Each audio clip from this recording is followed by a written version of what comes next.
Hello class. Welcome back बच्चों। लो प्यारे बच्चों, स्टार्ट कर रहे हैं नया लेक्चर। बाबू जहाँ छोड़कर गए थे स्टार्ट वहीं से करेंगे। आज ऑक्सिलरीज टू ट्रेड से चर्चा स्टार्ट करनी है। और बेटा अगले 3 दिन का मेरा टॉपिक यही है, सिर्फ ऑक्सिलरीज टू ट्रेड। ठीक है जी बाबू। सब सामने देख रहे हैं 2 मिनट के लिए। बाबू मैंने ना कल बिजनेस का क्लासिफिकेशन किया था, अगर याद हो तो। बिजनेस को 2 पार्ट में क्लासिफाई किया था। The one is industry and the other one is commerce. बेटा कॉमर्स को फर्दर 2 पार्ट में क्लासिफाई किया था, ट्रेड और ऑक्सिलरीज टू ट्रेड। बेटा ट्रेड क्या था? Buying and selling of goods and services is trade. कुछ याद हो तो। बाबू ट्रेड फर्दर 2 तरीके का था, इंटरनल और एक्सटर्नल। बेटा इंटरनल ट्रेड वो ट्रेड बेटा जो इंडिया की ज्योग्राफिकल बाउंड्री के अंदर अंदर है, चाहे बोलो इंटरनल ट्रेड, चाहे डोमेस्टिक ट्रेड, चाहे होम ट्रेड बेटा, चाहे नेशनल ट्रेड, एक ही बात है। और एक्सटर्नल ट्रेड बेटा बाबू जहां कम से कम 2 कंट्री की इन्वॉल्वमेंट आ जाए, वो बेटा मैं बोलता हूँ एक्सटर्नल ट्रेड है। या जो बेटा एक देश की ज्योग्राफिकल बाउंड्री से बाहर निकल जाए ट्रेड, वो बेटा या तो एक्सटर्नल ट्रेड है या इंटरनेशनल ट्रेड है। गोविंद अभी समझ में आएगा? अभी नहीं, ठीक है, 2 मिनट के बाद। बाबू इंटरनल ट्रेड 2 तरीके का था, होलसेल और रिटेल। होलसेल क्या है बेटा? कंपैरेटिवली ज़्यादा क्वांटिटी में खरीदना और ज़्यादा में बेचना, होलसेल। और कंपैरेटिवली बेटा लेसर क्वांटिटी में खरीदना और लेसर में बेचना इज रिटेल ट्रेड। याद आया कुछ? बाबू एक्सटर्नल ट्रेड 3 तरीके का था, एक्सपोर्ट, इंपोर्ट और एंट्रीपोर्ट। याद है कुछ? एक्सपोर्ट दूसरी कंट्री को गुड्स बेचना या भेजना, भेजना। और बेटा इंपोर्ट खरीद कर लाना या बस लाना, लाना। और बहुत सारी बात की थी मैंने। और एंट्रीपोर्ट बेटा इंपोर्ट करना for the purpose of export is entrepot. और अगर याद हो तो बेटा एंट्रीपोर्ट में 3 नहीं, कम से कम 2 कंट्री की जरूरत होती है। 2 कंट्री में भी एंट्रीपोर्ट हो सकता है, ठीक है ना? कम से कम 2, ज़्यादा तो कितनी भी हो सकती है, ठीक है ना बेटा? ऑक्सिलरीज टू ट्रेड क्या है? ऑक्सिलरीज टू ट्रेड क्या है बेटा? बाबू जो रोल इंडस्ट्री में टर्शरी सेक्टर का है, tertiary sector provide support services to both the primary and the secondary industry. Same way बेटा auxiliaries to trade provide support services to trade. Tertiary sector कह लो या ऑक्सिलरीज टू ट्रेड, कोई difference नहीं है। Paper में दोनों में से किसी भी नाम से आ सकता है। बाबू अब देखो, एक बिजनेस को, एक ट्रेड को ना बहुत सारी सर्विसेज की जरूरत होती है, लेकिन मेरे कोर्स में सिर्फ 5 हैं। ठीक है जी। मुझे बेटा आपके साथ बात करनी है ट्रांसपोर्टेशन की, मुझे आपके साथ बात करनी है बैंकिंग एंड फाइनेंस की, मुझे आपके साथ बात करनी है इंश्योरेंस की, मुझे आपके साथ बात करनी है वेयर हाउसिंग की, मुझे आपके साथ बात करनी है एडवर्टाइजिंग की। मैं बेटा 5 की बात करूंगा, लेकिन बेटा सबसे पहले स्टार्ट करूंगा बैंक के साथ। ठीक है जी, स्टार्ट करूं बैंक के साथ। चलो बाबू 1.5 दिन बैंक पे रहना है, ठीक है ना? और ऐसा भी हो सकता है 2 दिन पूरे, ठीक है? आज का दिन भी पूरा और बेटा कल का दिन भी पूरा। आज का लेक्चर मैंने लेट शुरू किया तो पूरे 6:15 तो छुट्टी होती नहीं, कुछ लेट तक चलेगा बैच। ठीक है जी। और कल का दिन भी पूरा, ये मेरे को लगता है कि पूरा बैंक में निकल जाएगा। बाबू मुझे बात करनी है बैंक की। आपको पता है पुत्र बैंक कितने तरीके के होते हैं? सुने हैं कभी? रुद्राक्ष कुछ सुनो बैंक के बारे में, कितने तरीके के होते हैं? देखो बेटा मुझसे घबराने की जरूरत नहीं है, आप बोलोगे तभी मेरे को और बताने मजा आएगा। सर देखो मैं बता देता हूँ, वैसे बैंक 4 तरीके के होते हैं, लेकिन अभी चारों बातें आपको समझ नहीं आ सकती। आपको बताऊं बेटा, पूरा ऑक्सिलरीज टू ट्रेड ना, ये चैप्टर नंबर 4 है, इन डिटेल, इन डिटेल पूरा ऑक्सिलरीज टू ट्रेड, ठीक है ना? इन डिटेल वहां तो कर दूंगा चारों तरीके के बैंक की बात। अभी सिर्फ 2 ही समझ में आ सकते हैं, 2 की बात करते बाबू। बहुत सारे बैंक हैं हमारे पास जो कमर्शियल बैंक है, और बेटा एक हमारे पास हमारा सेंट्रल बैंक भी है। बाबू अगर इसके बारे में कुछ जानते हो तो बताओ। सेंट्रल बैंक के बारे में कुछ जानते हो? क्या होता है सेंट्रल बैंक? कभी सुना है? नहीं सुना? ऐसा वैसे हो नहीं सकता, सबने सुना होगा, है ना?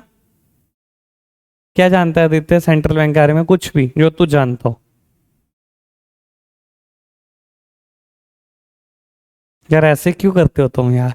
ऐसा नहीं हो सकता तो तुम कुछ भी ना जानते हो। चलो मैं बता देता हूँ, फिर बता देना।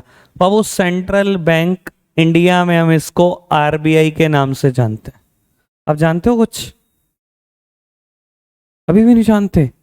चलो कोई नहीं, फिर अब मैं ही बता देता हूँ, ज्यादा आपका टाइम नहीं खराब करते। बाबू सेंट्रल बैंक, बाबू हर देश में एक सेंट्रल बैंक जरूर होता है that regulates all the commercial bank. जो बेटा, इसको मैं बोल सकता हूं पापा ऑफ ऑल बैंक, दादा ऑफ ऑल बैंक। आरबीआई कुछ और नहीं बेटा, पापा है ऑल बैंक का, ठीक है ना? रिजर्व बैंक ऑफ करता है बेटा ये। बेटा आरबीआई ना कभी भी पब्लिक डीलिंग नहीं करता, ना तो आप डील कर सकते ना ही मैं डील कर सकता। तो आरबीआई डील किससे करता है बेटा? इसको ना लोग दो और नामों से जानते हैं। कुछ लोग कहते हैं इसको बैंकर्स बैंक, कुछ लोग बोलते हैं इसको गवर्नमेंट्स बैंक। बैंकर्स बैंक या गवर्नमेंट बैंक। क्यों बैंकर्स बैंक? क्योंकि बेटा ये बैंकों का बैंक है। आपको बता देता हूं, अगर मुझे अकाउंट खुलवाना है, I am a normal public member, तो मैं अकाउंट किसके पास खुलवाता हूं बेटा? कमर्शियल बैंक के पास जाता हूं, अकाउंट खुलवा लेता हूं। मुझे पैसे जमा करने हैं बेटा, कमर्शियल बैंक के पास जाता हूं, पैसे जमा कर लेता हूं। बेटा मुझे लोन चाहिए, कमर्शियल बैंक के पास जाता हूं, लोन मांग लेता हूं। बेटा अगर किसी बैंक को अकाउंट खुलवाना है तो बेटा वो आरबीआई के पास अकाउंट खुलवाता है। उसे पैसे जमा कराने हैं, वो बेटा आरबीआई के पास जमा कराता है। उसे लोन की जरूरत है बेटा, उसे आरबीआई लोन देता है। इसीलिए इसको क्या बोला गया बेटा? बैंकर्स बैंक, बैंकों का भी बैंक। समझ आई बात? दूसरा नाम क्या दिया गया था? Governments bank. इंडिया में जितनी भी स्टेट गवर्नमेंट है, 28 स्टेट गवर्नमेंट, जितने भी यूनियन टेरिटरीज हैं बेटा, और हमारी सेंट्रल गवर्नमेंट, सबका अकाउंट होता है विद आरबीआई। सारी गवर्नमेंट को पैसे जमा कराने हो विद आरबीआई, गवर्नमेंट को लोन की जरूरत हो आरबीआई।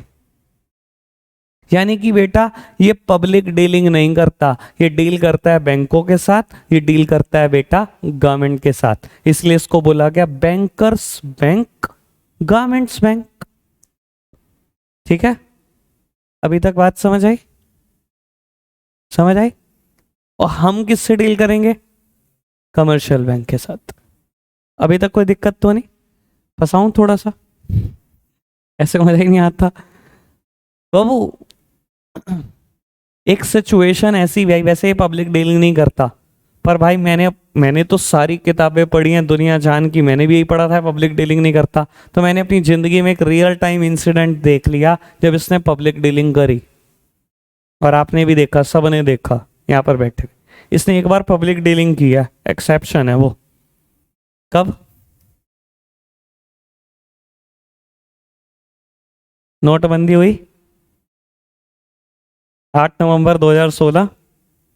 31 दिसंबर तक आप किसी भी कमर्शियल बैंक में पैसे जमा करा सकते थे जहां भी आपका बैंक अकाउंट था। उसके बाद सिर्फ आरबीआई में पैसा जमा करा सकते थे विद प्रूफ कि आप आउट ऑफ कंट्री थे। भाई ऐसा हो सकता है ना, मैं 1 नवंबर को गया हूँ यूएस से घूमने, 3 महीने का मेरा टूरिस्ट वीजा है, मैंने 31 जनवरी से पहले पहले आना है। मेरे घर में बहुत सारे 500 के नोट है, मैं तो था ही नहीं यहाँ पे। मैं 5 जनवरी को आया, मुझे पैसे जमा कराने, ये तो ले ही नहीं रहा था पैसे 31 दिसंबर के बाद। तो मुझे आरबीआई के पास पैसे जमा कराने थे विद प्रूफ कि मैं बाहर था। जो भी मेरे वीजाज थे वो सब दिखाने थे, जो भी मेरे टिकट्स थी, पासपोर्ट, सब दिखाने थे। उसने एक बार पब्लिक डीलिंग की है, एक्सेप्शन है वो। फंसाना हो तो किससे भी पूछ लेना, वो भी फंस जाएगा कि पब्लिक डीलिंग कैसे नहीं करता। ठीक है जी, चलो खैर, मेरा मुद्दा सिर्फ ये है बेटा अभी। ठीक है बाबू, क्योंकि मैं क्यों पढ़ा क्यों रहा हूं, मैं बैंकों के बारे में इतना क्यों ज्ञान दे रहा हूं आपको? बेटा मैं बैंक के बारे में ज्ञान नहीं दूंगा तो आप कैसे समझोगे कि बैंकिंग की क्या जरूरत है बिजनेस को? तो पहले बैंक तो बताओ, कि बैंक है क्या। ठीक है ना बेटा, करें श्री गणेश। अच्छा आप बताओ वैसे बैंक करते क्या क्या हैं, जो जो आप जानते हो। हमने कभी आरबीआई को तो देखा नहीं, हम तो कमर्शियल बैंक के पास ही जाते हैं, चाहे वो पंजाब नेशनल बैंक हो, चाहे स्टेट बैंक ऑफ इंडिया हो, चाहे बेटा एचडीएफसी बैंक हो, चाहे यस बैंक हो, कोटक महिंद्रा हो, जिसका भी नाम ले लो, bank of Baroda, bank of India, Indian overseas bank, जिसका भी आप नाम जानते हो। क्या करते हैं क्या बैंक, एक एक बात सारे बता सकते हो। बैंक इतने काम करते हैं कि सब दो दो भी बता सकते हो, सब पांच पांच भी बता सकते हो। इतने काम तो बैंक करता है। बताओ मेरे को, एक एक तो बताओ। उदय क्या करता है बैंक, कोई एक काम। कह रहा इंटरेस्ट पे लोन प्रोवाइड करता है, बिल्कुल ठीक, बहुत ही बढ़िया। और क्या करता है अंश, है पैसे जमा करा सकते हैं, उस पर ब्याज मिलता है हमें, मिलता है। ठीक है जी, और वो और मान्या क्या कर सकता है बैंक।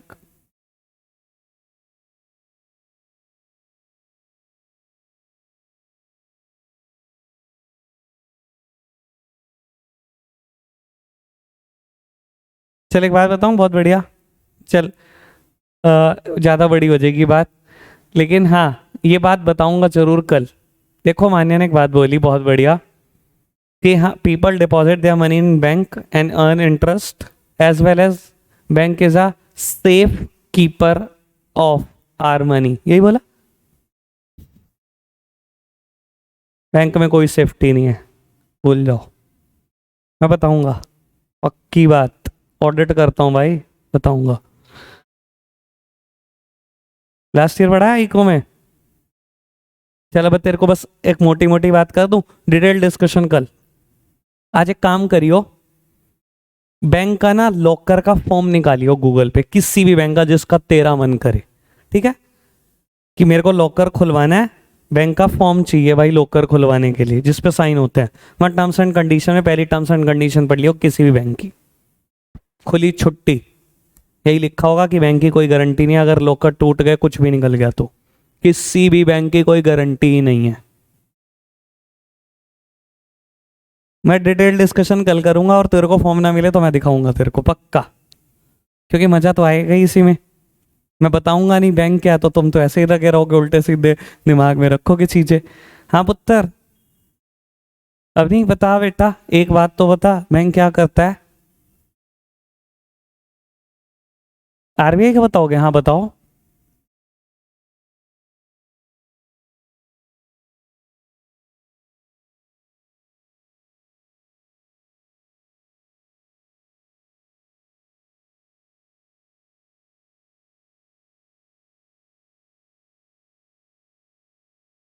चलो ठीक है, कुछ कुछ और आएगा भी मजा। रिद्धि कुछ बताओ, बैंक क्या करता है पुत्र। बहुत बढ़िया। और संस्कृति क्या करता है बैंक, लोन ले सकते हैं, बस ये तो सबने बता दिया। अच्छा कोई आ ही नहीं रहा, बैंक क्रेडिट कार्ड इशू करता है, नहीं करता। बैंक से एटीएम कार्ड ले सकते हैं, नेट बैंकिंग फैसिलिटी अवेल कर सकते हैं, लॉकर खुलवा सकते हैं, चेक फैसिलिटी, कौन बोलते ही कुछ नहीं हो, फंड ट्रांसफर, बस एक अकाउंट खुलवा सकते हैं बस, और तो कुछ करता ही नहीं बैंक, है ना। कह रहे हाँ, और नहीं कुछ करता बैंक। आ जाओ जरा फिर सामने, कुछ नहीं करता तो। बाबू देखो मैं आपको बता देता हूँ, मैं बैंक को ना, बैंक के फंक्शंस को बेटा 5 पार्ट में डिवाइड कर रहा हूँ। यकीन मानना, सबके हिस्से के 5-5 फंक्शन बता सकता हूँ मैं, बैंक क्या करता है सबके हिस्से के तुम्हारे। ठीक है, और इतना मजा आएगा कि वर्चुअली बैंक घुमाओगे, तुम्हें लगेगा यार सच में कि हमें समझ में आ गया कि बैंक करता क्या है। बाबू एक चीज सबसे पहले बैंक करता है, अच्छा आपको पता है बैंक की कमाई क्या है, मैं क्यों लिखूं ये बात, पहले तो यही पूछ लूं। बैंक क्या कमाता है पता है आपको, क्या कैसे क्या कमाता है। हाँ बढ़िया, बहुत बढ़िया, कान को बहुत ठंडक मिली यार आज। बता भाई, बता देते, दोबारा बोल दे बात सबके लिए।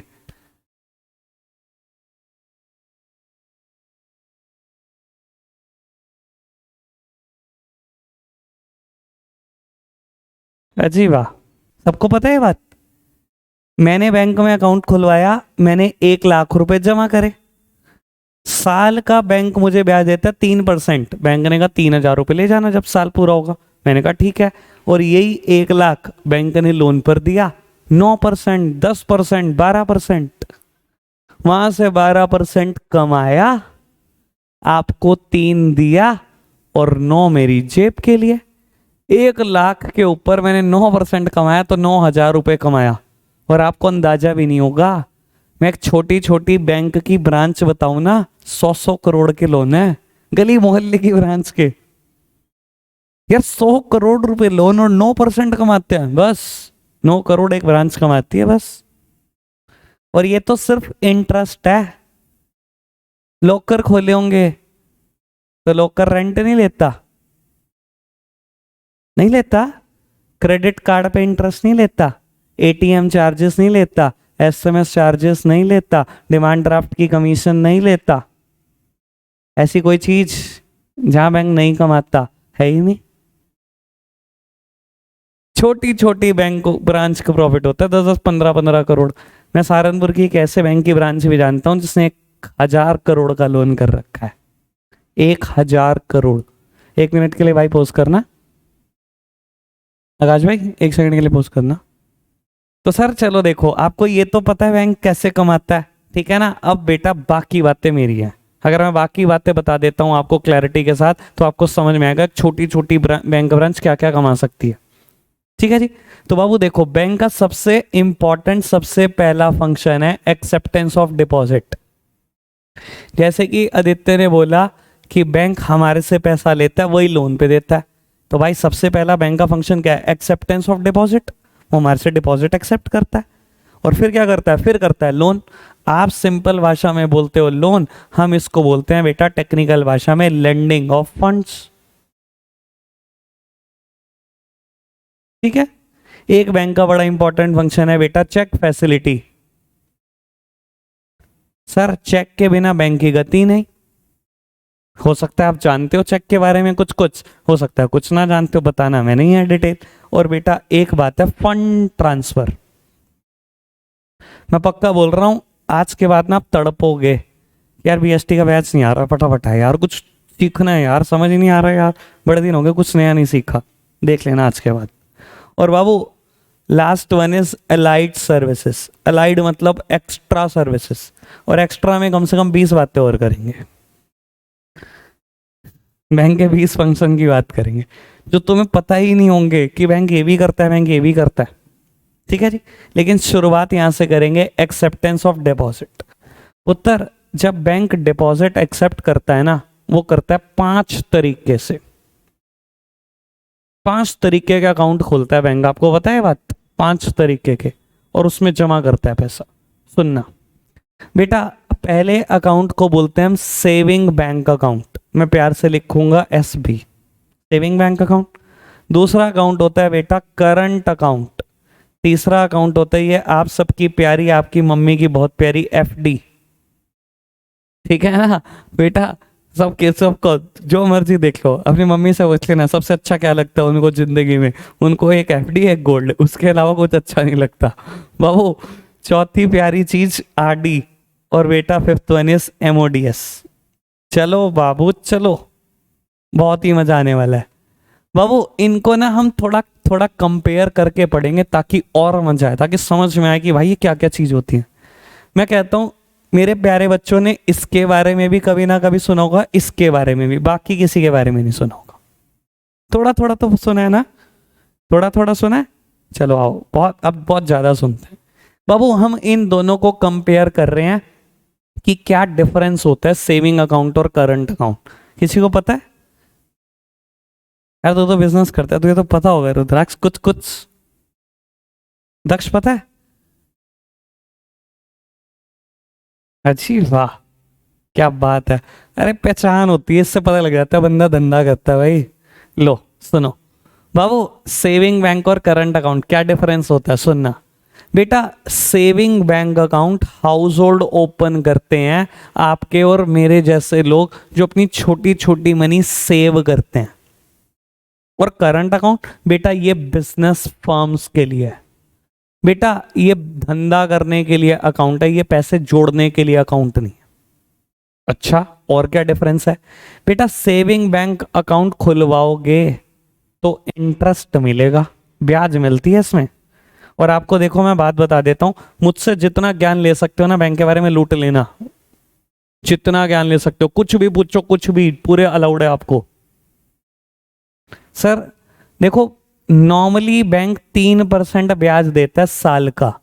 अगर मैं एक्सेप्शन की बात करूं, कुछ बैंक एक्सेप्शन है, लगभग मैं किसी भी सरकारी बैंक में अकाउंट खुलवा लूंगा ना, किसी भी सरकारी कॉमर्शियल बैंक में, तो 3% साल का ब्याज मिलेगा। कुछ प्राइवेट बैंक लालच देते हैं कि हमारे यहाँ अकाउंट खुलवा दो, हम 4% दे देंगे, कोई कहता है 5 दे देंगे, कोई कहता है 6 भी दे देंगे। एक अकाउंट, एक बैंक है बेटा अंबाला रोड पे सहारनपुर में, DCB, district cooperative bank, DCB bank, Kutubsher चौक की पार होते ही। वो कहता है 4%, हमारे यहाँ अकाउंट खुलवा लो 4 ले जाओ। कोटक महिंद्रा बैंक कहता है हमारे यहाँ खुलवा लो 5% ले जाओ। यस बैंक कहता है हमारे यहाँ खुलवा लो 6% ले जाओ ब्याज। तो कोई कुछ भी कहे, मैं लेकिन एवरेज रेट की बात कर रहा हूँ। सभी सरकारी बैंक में 3% ब्याज मिल जाता है। ठीक है जी, अकाउंट खुलवाओ, जितने पैसे जमा कराओ, साल का 3% ब्याज, 3% पर एनम। पर एनम का मतलब होता है पूरे साल भर का। इतना तो पढ़े लिखे हो, पास हो 10वीं, पास खाऊं अभी। लो बाबू सुनो बेटा, करंट अकाउंट, बेटा इसको खुलवाने पर ब्याज तो नहीं मिलता, बल्कि चार्जेस लगाता है बैंक करंट अकाउंट खुलवाने के। कोई इंटरेस्ट नहीं मिलता, बल्कि चार्जेस लगते हैं। अच्छा जी, क्यों लगते हैं चार्जेस? अभी बताता हूं पुत्र, क्यों लगते हैं चार्जेस। क्यों? क्योंकि बेटा यहां नंबर ऑफ ट्रांजैक्शन आप कर सकते हो without any limit, without any limit.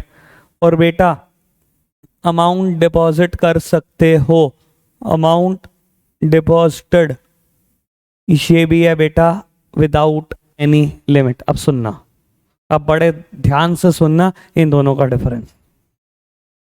अच्छा एक बात बताओ, पहले मेरे एंगल से सोचो, मेरे पास सेविंग अकाउंट होगा या करंट? फटाफट बताओ। दोनों, दोनों। हाउस होल्ड नहीं हूं, सेविंग अकाउंट भी खुलवा रखा है, बिजनेस करता हूं, करंट अकाउंट भी खुलवा रखा है। अब सुनना बहुत आराम से बेटा, इस अकाउंट में ब्याज नहीं मिलती, बल्कि पुत्र बैंक चार्जेस लेता है। ऐसा क्यों? बैंक चार्जेस क्यों लेता है मुझसे? तो यहां ब्याज देता है क्योंकि बेटा यहां नंबर ऑफ ट्रांजैक्शन की लिमिट नहीं है। मैंने ना दुकान का शटर आज 9 बजे खोल दिया, 4 लोग आए कस्टमर, चेक दे के चले गए। मैंने भाई साहब स्टाफ को भेजा, मैंने कहा जा बैंक में चेक लगा के आ। वो लगाया 9:30 बजे, बैंक खोला, वो लगाया चेक। 10 बजे बेटा 2 सप्लायर आए, मैंने चेक काट के दे दिया। मैंने कहा ये सामने ही बैंक ब्रांच है, जाओ निकलवा लो पैसे मेरे अकाउंट से। वो गए निकलवाए। फिर 2 कस्टमर आ गए बेटा, फिर चेक दे गए, मैंने फिर बैंक में भेज दिया। फिर 1 घंटे बाद 4 कस्टमर आ गए, चेक दे गए, मैंने भेज दिया। सर आप ट्रांजैक्शन की लिमिट तो लगा ही नहीं सकते, ये तो बिजनेस का अकाउंट है, बिजनेस में तो सारा दिन यही होता है। कोई बैंक कह सकता है नहीं जी नहीं, आप 2 बार से ज्यादा नहीं आ सकते बैंक में? कौन खुलवाएगा फिर अकाउंट? बिजनेस है, या तो 50 बार भी जाना पड़ता है एक दिन में। क्योंकि हम बैंक को बहुत तंग करते हैं, नंबर ऑफ ट्रांजैक्शन की कोई लिमिट नहीं है, इसलिए बैंक कहता है ब्याज तो बोल जाओ, मैं चार्जेस लूंगा, इनकन्वीनियंस चार्जेस, आप मुझे बहुत परेशान करते हो। हमने कहा ठीक है दे देंगे।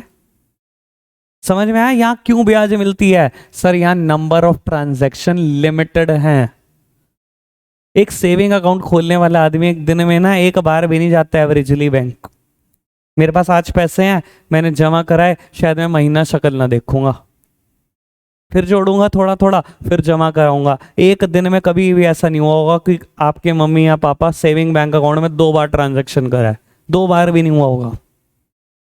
क्योंकि यहां नंबर ऑफ ट्रांजैक्शन लिमिटेड हैं, इसलिए बेटा बैंक ब्याज देता है। समझ आई बात? समझ आई बात? सर यहां पैसे जमा कराने की कोई लिमिट नहीं है, लेकिन बेटा सेविंग अकाउंट में पैसे जमा कराने की लिमिट है। सुन लो बड़े काम की बात। अब सीए वाली बात बता दो बाबू, अगर सेविंग अकाउंट में एक साल में 10 लाख रुपए से ज्यादा कैश जमा हुआ तो तैयारी कर लेना बेटा, इनकम टैक्स के नोटिस की आना तय है, कोई नहीं बचा सकता। तो यहां बेटा नंबर अमाउंट जो डिपॉजिट करनी है वो बेटा सोच के और समझ के करनी है, एक लिमिट में। मेरा नोटिस आना तय है। तो बेटा यहां सर कितनी भी जमा कर सकते हो, कितने भी पैसे जमा कर सकते हो करंट अकाउंट में विदाउट एनी लिमिट। और मैं आपको सोचने के लिए कह देता हूं, तभी आप सोच पाओगे कि मैं कैसे बोल पा रहा हूं ये बात। रिलायंस इंडस्ट्रीज लिमिटेड एक बिजनेस फर्म, अकाउंट कौन सा खोला हुआ होगा? बोलो, करंट अकाउंट। उसके करंट अकाउंट में एक टाइम पर कितने रुपए पड़े रहते होंगे? अब सोच लो। सोच नहीं पा रहे होंगे, इसलिए बोल रहा हूं मैं कि इसमें विदाउट एनी लिमिट पैसे जमा कर सकते हो, विदाउट एनी लिमिट। कहीं हजारों करोड़ रुपए हर टाइम होते होंगे करंट अकाउंट में, होते होंगे ना? तो सर जब वो कहीं हजारों करोड़ रख सकता है तो हम भी तो रख सकते हैं। तो करंट अकाउंट में पैसे विदाउट एनी लिमिट जमा करा सकते हो, पर सेविंग अकाउंट में 10 लाख पार होते ही तैयारी नोटिस की हो जाएगी बेटा। कोई दिक्कत, कोई परेशानी? एक सेकंड भाई पोज करना आकाश भाई। बाबू बात समझ में आती है? डिफरेंस क्लियर है दोनों बातों का? पक्का से आ जाओ सर। एफडी, बहुत मजेदार बात। बाबू फुल फॉर्म तो बताओ कोई इसकी मुझे। Fixed deposit. और बड़ी सिंपल बात बोलूं बेटा, एफडी बोले तो a fixed amount for a fixed period. A fixed amount for a fixed period. मजा बहुत आएगा यहाँ पर, क्योंकि जितनी आपका ज्ञान है ना उससे काम चलेगा नहीं। यहाँ पर कुछ एक्स्ट्रा जानना है, वरना मजा ही नहीं आएगा आपको मेरे पढ़ाने में। बाबू मेरे पास ना 50,000 रुपए पड़े हुए हैं स्पेयर फॉर 1 ईयर। मैंने कहा लो जी बैंक, 50,000 रुपए रखो, एक एफडी कर दो फॉर 1 ईयर।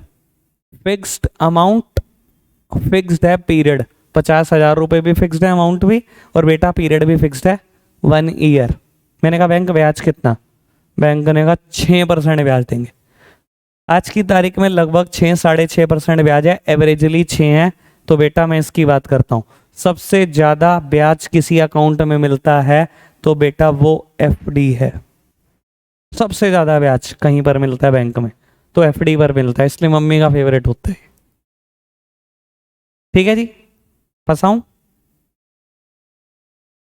तभी तो मजा आएगा यार, ऐसे मजा क्या आएगा? आपने 50,000 की एफडी कराई फॉर 1 ईयर। 3 महीने के बाद आपको पैसे की जरूरत पड़ गई और आप पहुंच गए बैंक। फटाफट से बताओ, बैंक पैसे देगा या नहीं देगा? आपने कहा मेरी एफडी तोड़ दो। तोड़ सकते हो कि नहीं बीच में, बस ये बताओ। दिमाग क्या कहता है, तोड़ सकते हो कि नहीं? तोड़ सकते हो? परीक्षा क्या कहता है दिमाग, तोड़ सकते हैं एफडी के नहीं? आपका पैसा है बेटा, जब मर्जी निकालो, बैंक मना नहीं करेगा। बैंक कहेगा ठीक है तोड़वा लो। तो फिर ब्याज कितनी?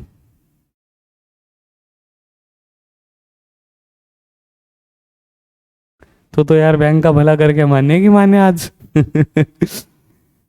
हाँ जी सर, ब्याज कितनी? अगर आप ये कहोगे कि बैंक कहेगा लो 50,000 पे 6% ब्याज 3 महीने की, तो भाई मतलब फिर तो हर इंसान एफडी कराया करेगा और बीच में तोड़वाएगा और वापसी कि मैं तो पूरे पैसे मिल गए एफडी के। तो अच्छा ये क्लियर है कि बैंक एफडी का ब्याज तो नहीं देगा, ये तो क्लियर है। मान्य तो कह रही है बस पूरे 50 ही दे देगा, तो 3 महीने कुछ नहीं हमारे को मिलेगा। मिलेगा मिलेगा मिलेगा।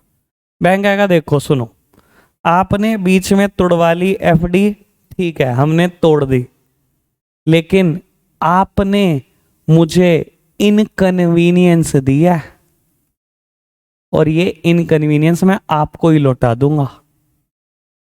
6% तो नहीं दूंगा ब्याज, पता है आपको किस तरीके की इनकन्वीनियंस दिया आपने बैंक को, आप सोच नहीं पा रहे होंगे, मैं सोचवाता हूँ। सांची आई मेरे पास, मैं बैंक कि ये 50,000 रुपये 1 साल की एफडी कर दो। मैंने कहा ठीक है सांची, ये 1 साल के लिए मैंने ले लिए पैसे, ठीक है। मुझे क्या पता है, बैंक को क्या पता है कि 1 साल बाद इसको 50,000 रुपये देने हैं 6% ब्याज के साथ, बैंक को तो ये पता है, ठीक है। आदित्य आया मेरे पास कि लोन चाहिए बैंक 50,000 रुपये का 1 साल के लिए। मैंने कहा अच्छा, मैंने कहा 12% ब्याज का डन। मैंने ये 50,000 रुपये इसको लोन पर दे दिए 1 साल। अब बैंक को क्या पता है 1 साल बाद यहाँ से पैसे आएंगे, यहाँ देने हैं, खत्म कहानी। ये 3 महीने के बाद उठ कर आ गई, लाओ जी बैंक मेरे 50,000। अब मैं टेंशन में आ गया, 50,000 कहाँ से लाऊं, क्योंकि मैं तो लोन दे चुका हूं। समझ में आ रहा है इनकन्वीनियंस मुझे किस बात की है, क्योंकि जो इसका पैसा था मैं तो बांट चुका। अब मुझे टेंशन हो रही है किसके पैसे देने हैं, क्योंकि इसने मुझे टेंशन दी, मैं इसको ही टेंशन लौटा दूंगा।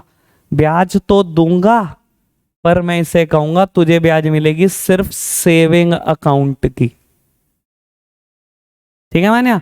तो 50,000 पे 3% ब्याज, जो सेविंग अकाउंट की ब्याज होती है 3 महीने के लिए। मैं कहा ले भाई, ठीक है। इनकन्वीनियंस समझ में आई किस बात की थी, और कैसे इनकन्वीनियंस का बैंक ने बदला उतारा वो भी देख लिया आपने, ठीक है। व्हाट अबाउट आरडी, ये क्या होता है, किसी को पता है बाबू? आरडी फुल फॉर्म है रेकरिंग डिपॉजिट्स, पता है? अच्छा आप हंसे ना, मैंने कहा पता होगी शायद, क्यों हंसे होते? अच्छा बता दे यार, कोई नहीं कोई नहीं, बता दे, उसके बारे में बताना कुछ तूने, बता दे। चलो बाबू, रेकरिंग डिपॉजिट्स, बाबू नाम है इसका रेकरिंग, देखो सुनना, recurring, recurring deposits, recurring deposits. फिर इसमें क्या होता है, सुनो बाबू, ये एफडी की ही तरह है, a fixed amount for a fixed period. लेकिन बेटा यहां जो अमाउंट फिक्स्ड करोगे ना वो रीअकर करनी पड़ेगी। आप गए बैंक, आपने कहा बैंक आरडी खुलवानी है 5 साल के लिए, बैंक ने कहा आरडी में ना अमाउंट रीअकर करनी पड़ती है, हर महीने देनी पड़ती है, हर महीने जो भी तय करोगे बता दो। आपने कहा 500 रुपये। आज क्या तारीख है? उसने कहा आज 25 तारीख है। कहता हर महीने की 25 तारीख को आ जाना 500 रुपये लेके, 5 सालों तक, 60 महीने तक। पहले महीने 25 तारीख 500, दूसरे महीने 25 तारीख 500, तीसरे महीने 25 तारीख 500। रीअकरिंग, देखो amount is fixed 500, time period is also fixed 5 year. FD में भी तो ये होता था, amount is fixed, time period is fixed, amount is fixed, time period is fixed. Difference क्या है? यहां जो अमाउंट फिक्स्ड होगी वो रीअकर करनी पड़ेगी, रेकरिंग डिपॉजिट्स, रीअकरिंग डिपॉजिट्स, ठीक है। कितना ब्याज मिलता है? तगड़ा ब्याज मिलता है, सेविंग से ज्यादा, एफडी से कम, लगभग 4.5% साल का। एफडी से तो ज्यादा है, ओ सॉरी एफडी से तो कम है, सेविंग से ज्यादा है। सबसे ज्यादा ब्याज किस पे मिलता है मैं बोल चुका हूं, एफडी पे। एफडी से ज्यादा ब्याज किसी पे नहीं मिलता, ठीक है जी। कोई दिक्कत तो नहीं, समझ आ रही है बात? बाबू आरडी बीच में तोड़वा सकते हैं? देखो ऐसे ऐसे तो मजा ही नहीं आएगा, मैं सीधे सीधे चलाता रहूंगा, आपको भी मजा नहीं आएगा। अंश भाई आरडी बीच में तोड़वा सकते हैं? क्यों? मेरा पैसा मेरी मर्जी, मैंने करा तो लिया आरडी 5 साल के लिए, 3 साल के बाद मुझे जरूरत पड़ गई तो?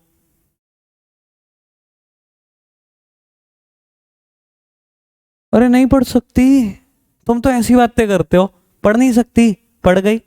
मैं बैंक को इनकन्वीनियंस नहीं दे रहा, दे रहा हूं, बैंक मुझे ही लौटा देगा। किसकी ब्याज देगा? सेविंग बैंक की। गोविंद कह रहा है एफडी की, तो भाई बैंक लुटवा के मानेगा, ठीक है ना। बैंक वाले कपड़े उतार के नंगे होके खड़े हो जाएंगे, हमें बिकवा दिया तूने। हाँ जी सर, बात क्लियर है, सर कैसी ब्याज मिलेगी आरडी पे? सेविंग की। कोई दिक्कत तो नहीं? बच्चे कह रहे एक्स्ट्रा बात नहीं बताइए आज।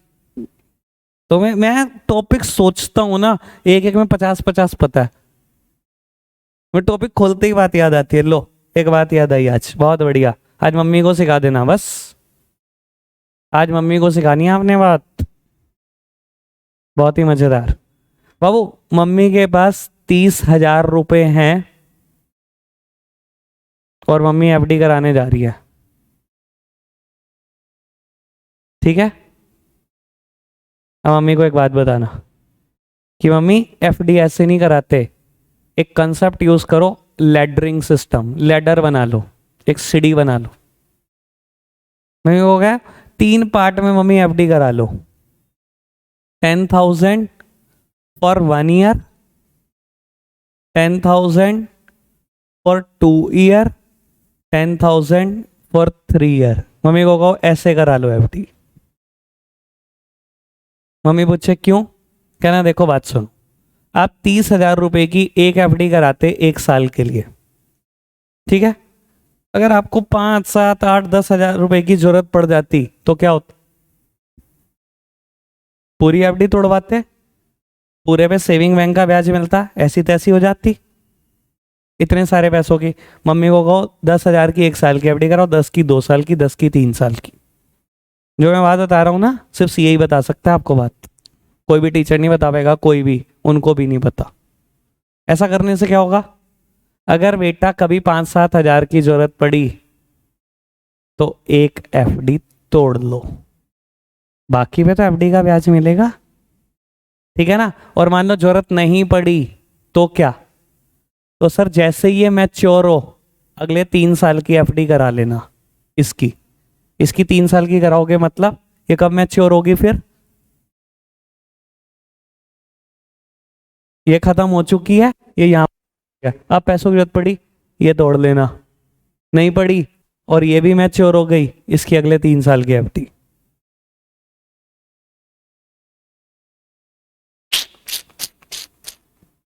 मम्मी कहेगी बच्चा पढ़ रहा है भाई, बच्चा तो पढ़ रहा है, ये तो पापा को भी नहीं पता थी बात। सर पता नहीं होगी, प्रॉमिस। दिखने में अलगा आदमी जरूर हूं, नॉलेज बहुत खतरनाक है, ठीक है? सुन के अच्छा लगा होगा। चलो आज के लिए रखते इतना ही है प्यारे बच्चों, बाय बाय।